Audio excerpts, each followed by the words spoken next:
Heyo, welcome to another episode of Fanboy's Book Club. This is episode 16, and I'm your fanboy Eric. Today I'm going to be talking about LA Confidential and In Cold Blood, which are both crime novels, crime mystery novels. So before I get started, I did want to say that currently Gamerish is now on YouTube. So if you're watching this on YouTube, don't forget to like, comment, and subscribe. If you're listening to this on podcast, we are now on YouTube. And I am going to attempt to put on all the earlier episodes of Fanboy Book Club on YouTube. What else did I have to say? This is probably going to be the last episode for a while, since I'm just starting a book now, which is a Harry Potter book. And I'm probably not going to do another episode until I finish 2 books. So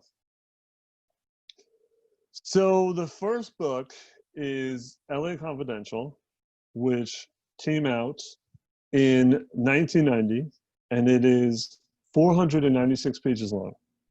LA Confidential was written by James Ellroy, who was, famous for writing crime novels. In fact, his mother was murdered, and he kind of turned that story into a crime novel. He wrote The Black Dahlia, which became a movie, which was based on a true story. So this is about LA in the 50s, and it's about it involves different LA police department, like different detectives within the police department. It's kind of a little difficult to explain because it deals with so many different characters. Mostly there's 3 protagonists. Edmund, who's like the son of a legendary detective, who's like the straight and narrow cop. There's Bud, who's the complete opposite of Edmund, who kind of goes past the boundaries of what he should be doing as a cop, kind of bends the rules, if you will. And then there's Jack, and Jack is the kind of cop who just looks for publicity. He wants to be famous, basically. And so he does a lot of busting of celebrities or pseudo-celebrities or C-list celebrities. And he kind of has like he has a partnership with a seedy journalist, like a celebrity gossip journalist. So it starts off with the 3 of them all being under the same command. And there's a controversy that happens where a bunch of Mexican criminals in the jail are beaten up by a bunch of cops. And so Edmund pretty much rats out his fellow cops. So that creates a long feud between him and Edmund, and him and other cops in general, him and Bud and other cops in general. So you kind of see these 3 lives, the trajectories of their lives and their careers go off. Meanwhile, a few years later, the book takes place in the 50s, but it spans years. And then a crime happens, a really brutal crime, where a bunch of people are murdered in a diner.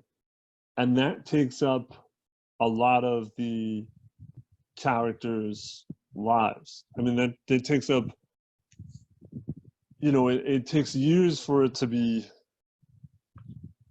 solved. And it revolves around the three characters' lives and their careers for years. There's a lot of like ripples that this crime creates, and it changes the characters, because again, like Edmund starts off as straight and narrow, and then he kind of finds something that questions everything he believes in and all the morals that he believes in. And then Bud is pretty much a bruiser. He's pretty much a meathead. And this crime teaches him, first of all, he starts to fall in love because of the crime. He finds somebody that he falls in love with. And it teaches him how to be a cop. And it teaches him how to be a detective. Because really, he's just used for his brutality and his strength. But then he starts to learn that there's more than that in being a cop. And then the third character, Jack, who is also a consultant for a Hollywood TV show, like cop show. His life really just starts to go downward because he stumbles upon this big conspiracy. And again, and everything's connected.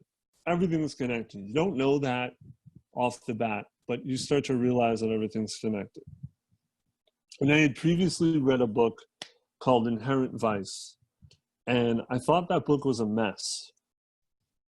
And I kept comparing LA Confidential with Inherent Vice because I read them back to back. Well, not back to back. I read Fletch in between, but pretty much back to back. And I kept comparing the two because LA Confidential did what Inherent Vice couldn't do. It had all these characters and everything was connected, but it was nuanced. It was layered. I felt like LA Confidential was very similar to a Lord of the Rings or Game of Thrones, obviously without it being fantasy. But the fact that it creates this immersive world with all these characters, and you get to feel for them, and you learn about them, and they grow like people grow. And even though there's so many characters and pretty much everything was connected, it's not bogged down, it's not incoherent, and it's not confusing, unlike Inherent Vice, where every few pages, we were introduced to a new character, and then we didn't see that character for like 10 to 20 pages. And then they pop back up, and you forget who they were. LA Confidential is not like that. Everything intertwines, interweaves, and there's consequences for things that happen. So like I said, the cops, there's police brutality with these Mexican prisoners, and that creates these ripples, consequences, and it changes everyone's lives because of it, some for the better and some for the worse. And then when this diner massacre happens, which becomes like big news, like everyone wants someone to pay for the crimes. And they end up convicting some people, but they might not be responsible for it. So it becomes this really big mystery. The only problem I have with the book is the person responsible for it he doesn't get what he deserves. In fact, he goes free. But the knowledge of him being guilty remains. Some of the main characters know what he did and vow not to let him get away with it, but as the book ends, he does. And that's because this is part of like a trilogy. But it was really compelling. It was such a great book. And I mean, I had such a great time reading this. I actually gave this a 5 out of 5. And when I compared my notes and compared the other books that I had read, I hadn't given a 5 out of 5 since I read The Handmaid's Tale, which was the 21st book I read, which technically it could have been Dune, but I didn't. It was the 21st book I read, and this was LA Confidential, which was the 31st. So it took me 10 books to finally get to something that I would give it a 5 out of 5. And so, yeah, I really, really loved this book. And I actually see myself reading it again. Now, it was turned into a movie, a very famous movie, in fact. It was 1993. And it's, went on to I think it was nominated for 9 Academy Awards, and Kim Basinger won a Golden Globe and Academy Award for her performance. It was directed by Curtis Hanson, who also did Live or Die Trying. I think that's the name of the 50 Cent movie. Anyway, I have not seen the movie, but I kind of want to. But I do know that they changed things from the book to the movie. It stars Russell Crowe and Guy Pearce and Kevin Spacey and Kim Basinger and Danny DeVito. Anyway, I'm interested in it. Apparently, they did a 2003 TV pilot, but the pilot wasn't picked up. I'd kind of like to see that. They were going to make a show out of it. And then I think in 2018, they did another one, but that didn't go well. They tried to make this into a TV show twice since the movie, and it didn't work. Anyway, I do want to see the movie one day, but I don't think it will, because I've read the plot of the movie, and they got characters, they changed things. The book was great. It really was a great book. I highly recommend it, LA Confidential. So before I go into the next book, I do want to mention that, which I should have said in the beginning, I am not typically a avid reader, but one day I decided to just start reading what was considered some of the greatest books or novels of all time. In fact, LA Confidential was on a list. That was on greatest novels of all time. Greatest novels to read before you die, I think. No, it was just greatest novels. So I was planning on reading 100 books within a year, but this is May, and that year has come up, and I'm not even close. But a lot of it has to do with what's been going on in the world. It's kind of stopped me from reading as much as I used to. But I'm going to continue reading anyway. And with that said, we go to the next book, In Cold Blood. And that took me like 2 months to read because, again, of everything going on. This also was on a list. It was on New York City Public Library's 125 Books We Love. So In Cold Blood was written by Truman Capote, and it was published in 1966. Now, again, another crime novel, but this one's different in that it is a true story. So this is a nonfiction book, meaning it's based on a true story. So in the late 50s, in 1959, there was a family in Kansas. What the hell are they called? Cutters. It would help if I could read. The Clutters. And they were a farm family. They owned a farm in Kansas. And Mr. Clutter was considered a prominent member of the community. And he was rich, by most standards, rich or wealthy. Hardworking man. Head of a family. He had one son and 3 daughters. And at the time, 2 of his daughters had already moved out. So he was living with his wife, his son, his youngest son, and his youngest daughter, his youngest child, which was his son and his youngest daughter. Well, one night, they're all murdered in their house. And it shocked the community. In fact, it shocked the state. And more or less, I don't really know if it shocked the country, but I think it was news at one point for the country, but it really did shock more the community, the county, and the state. So this is a true story, and police were baffled. They didn't really have much evidence. They don't really know who did it. They have like partial footprints, partial shoe prints. And Truman Capote was a real, he's an author, writer, columnist, and he had heard about the story and he decided to travel from New York to Kansas. And he chronicalized this whole thing. And the way that he writes this book, it's like he writes it as a fiction book. It's like he writes it as a novel, a regular novel, like not even real, because he puts so much insight into the victims, the criminals, the police, everybody. He details so much. It's like it's separated by three chapters.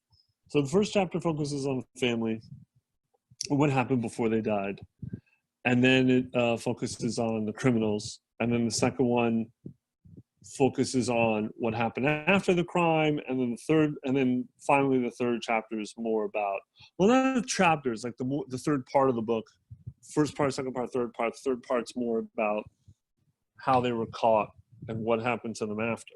Spoiler alert, they were executed. So yeah, Capote put so much research and effort into this book, and you see it, from page one. I mean, all the detail that he put and the things that he learned about the family, what they liked, what their hobbies were, what kind of people they were. And he doesn't do it in a way where it looks like a journalist telling you a story. It's a story. You have to remind yourself reading it that it's real. Because again, he puts so much effort into it, it almost doesn't look real or seem real. So, in a nutshell, the Kansas, the federal department, basically feds or Kansas feds, they have no idea who it was. And the point is, a crime like this didn't usually happen in 1959.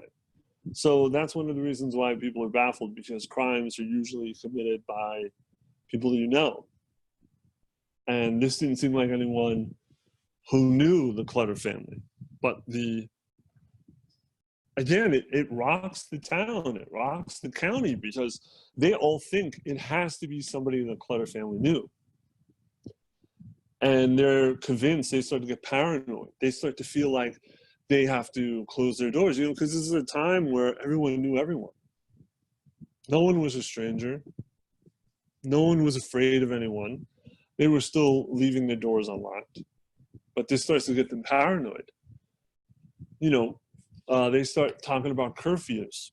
They start talking about being at home and closing your doors and being afraid of one another because they think they might be next, not realizing that this is just a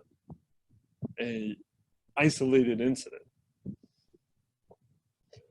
So we eventually meet the two guys who committed the crime, Dick and Perry.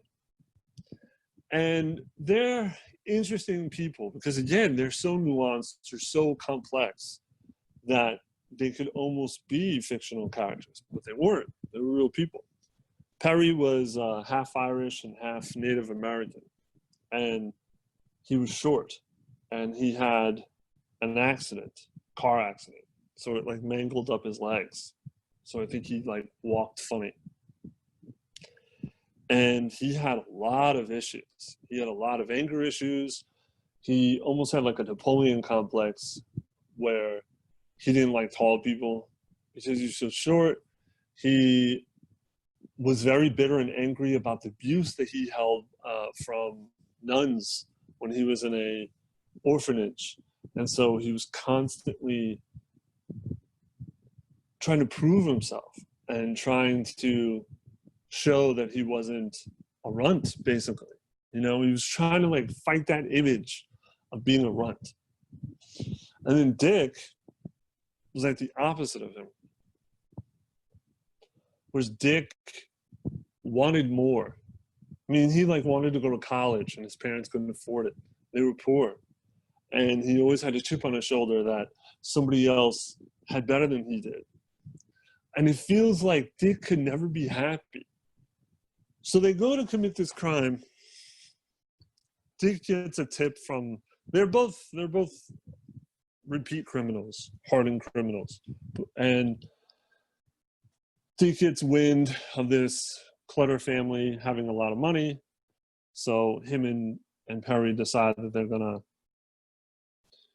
go and rob and murder this family. But later on in the book, way later in the book, you realize that they didn't get any money and that they murdered this family pretty much for nothing. And the idea is to go to Mexico.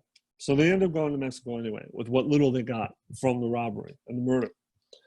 And Dick is just not happy. Dick is not happy with wherever they go or whatever they do. He's a mechanic by trade, so he tries to get a job and he realizes that he can't get paid very well in Mexico. So they're like, that's it, we're leaving. They leave in Mexico and then go to California, and they go to back to Kansas, and they don't get caught when they go back to Kansas. And then he's like, okay, I want to leave. And then they go to Florida, and then they go to Florida, and then he's not happy in Florida. So then they go to Vegas, and that's eventually where they get caught. Because eventually the person in the prison who told Dick about the plan, he ends up coming out and telling the cops, like, look, I knew the Clutters. I liked the Clutters. I had no problem with the Clutters. But I had told my story about working for the Clutters to this Dick, and I think that he, you know, and he was very obsessed with this family having money and all. And I think that Dick is the one who did it. So then the cops looked into it, and it turned out they were suspects. They were suspects at one point, and then they were looked deeper and deeper, and then they had those partial footprints, and they picked them up, and eventually they just started squealing. You know, their friendship wasn't very strong. And Dick was the kind of person that, push came to shove, he was not really much of a fighter. He was a talker. And he saved his own ass. Perry was bitter, and he had big chips on his shoulders. So eventually he wanted Dick to take the fall with him. But then eventually Perry just admits that he's the one that killed him, and that Dick just orchestrated and had the idea to kill him. But they go to trial, they get death, and they try to appeal. Dick especially tries to appeal because he feels like he got the death penalty for not actually murdering anyone. It did seem like they didn't have a fair trial. The jury were all people who came from the county. They all knew about the murder. The judge knew the Clutter family. They didn't have the best representation. So I don't think they got a fair trial. But on the other hand, it did do it. I mean, there was plenty of evidence, and they had Perry admitting that they did it. And you know what? If Dick got life, he's an accomplice. It was his idea. Not life, death. Hey, you can get life or death without actually committing the murders, especially if you came up with the idea and you helped. Also, Dick was a fucking rapist, and he was going to rape one of the women, and Perry told him no. So I just feel like Dick was constantly like, I didn't do anything. Yeah, but you're worse than Perry is in some ways. Anyway, they both hung or hanged. I think they hanged. I think the proper term is hanged. They both hanged. They hanged. Whatever. And it was a good book. It's a good book. There's a lot of detail. It's not that many pages. I don't know if I said 343. It's really not that many pages, but there's a lot of detail. And the county especially is its own character, because we meet all these people in the town and we get their point of view. We get what they think happened. And of course, it's funny, like, they're still paranoid even after the two guys are caught, because they can't fathom that whoever killed the Clutters didn't know them, because they're just convinced that it was a personal thing, a vendetta. You know, and when the two guys get to the home, they realize that Clutter doesn't have a safe. So they fucking committed this murder for nothing. And then after it happens, there are other copycat murders that it's suggested that maybe other murders are committed to just in similar fashion, because this became somewhat popular. But I think at the time it was somewhat unheard of for an entire family to be annihilated for nothing or for money. You're not personal. Because I said, like, usually crimes this brutal or this violent, it's usually a personal nature. And that still rules, you know, that's still true today. But yeah, it was a noodle scratcher for the police for a long time, for months. I think they went. I think they committed the crime on Thanksgiving, and they weren't caught until the next April or May. So they were on the lam, as they say, for a long time. There's also a lot of detail after they're caught, because they're put into death row, and there are other death row inmates who are kind of popular in their own right. And they ended up researching them, because one of them was another person who killed his family. Well, he killed his family. So he knew his family, and he killed his mother, and he killed his father, and he killed his sister. Shot them at point blank. He was an interesting character, even though there's just a little bit about him. But how he wanted a new life. So he wanted money. So he killed his family. But because he had a detachment from life or from anything, he was pretty much a sociopath. He had trouble convincing the cops he didn't do it. And that had a lot to do with the cops coming and him pretending that he was away when the murders happened, and just his nonchalant attitude about the murder of his mother and father. I mean, the cops right away didn't believe him. And there are other inmates in the death row. So that gets very interesting. Like, you think they go to death row and that's it, they just sit in a cell and stew in their juices. But there's other things that happen, because other characters, real people, come in and out. And then you get a little bit of an explanation for them. So it was a very good book. It's just maybe a little bit too detailed. But when you think about what Capote had to go through to get those details, I mean, shit, the crime happened in 59 and the book didn't come out until 66. It took him years to write this fucking thing. And then I read that their appeals stopped him from finishing the book. Anyway, speaking of which, this book has been turned into 3 different movies. So the first movie was called In Cold Blood, and it was made into 1967. So it was like a year or 2 after the book came out. And it stars Robert Blake. No one knows who that is, but he was a TV actor who became a murderer in real life. He got set free though, because his trial was, they didn't find him guilty. And Scott Wilson, who played Dick, Scott Wilson is famous for being in The Walking Dead. He played Herschel.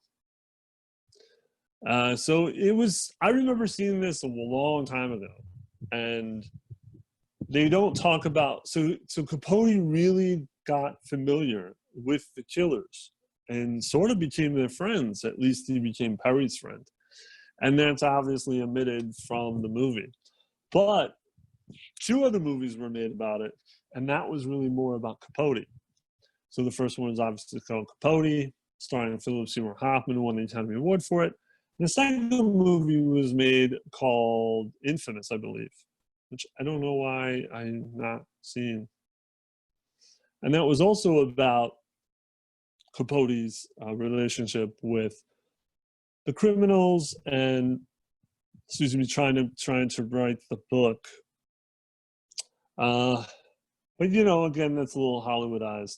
You're supposed to believe that Capote falls in love with Perry as he's talking to him, because Perry was a real tragic figure and very complex, more so than Dick.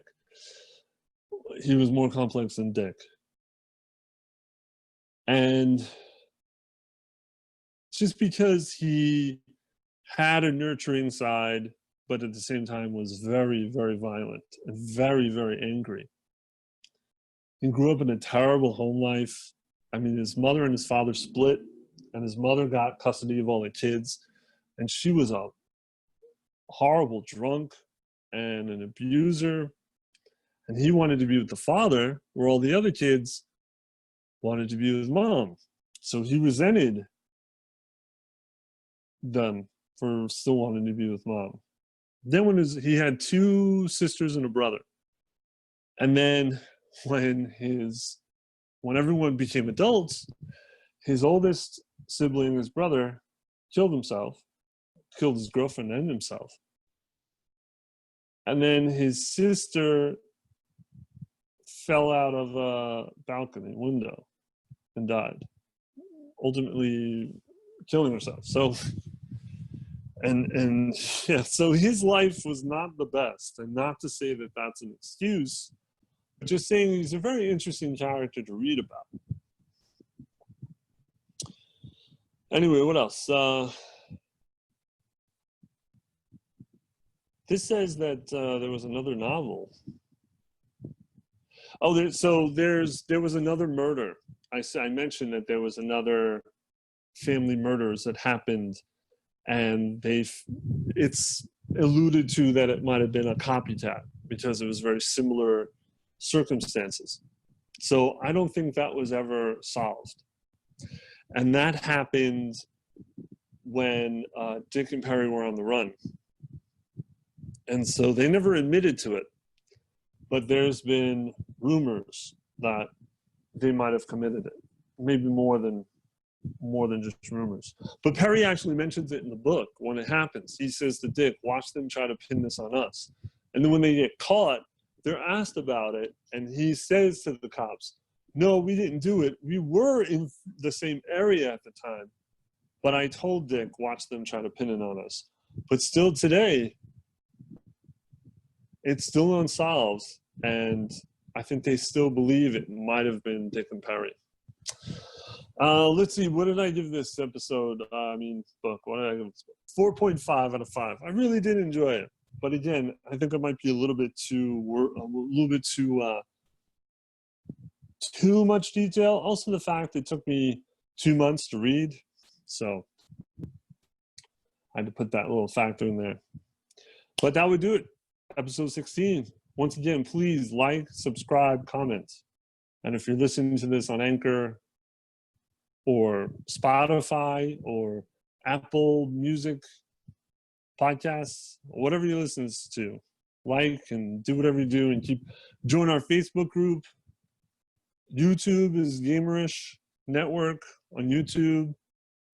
I wrote a book called Champ the Misanthrope of the Year. I'm just gonna put that link on the bottom. I'll put that link to the book on the bottom. I don't know why I didn't do that before.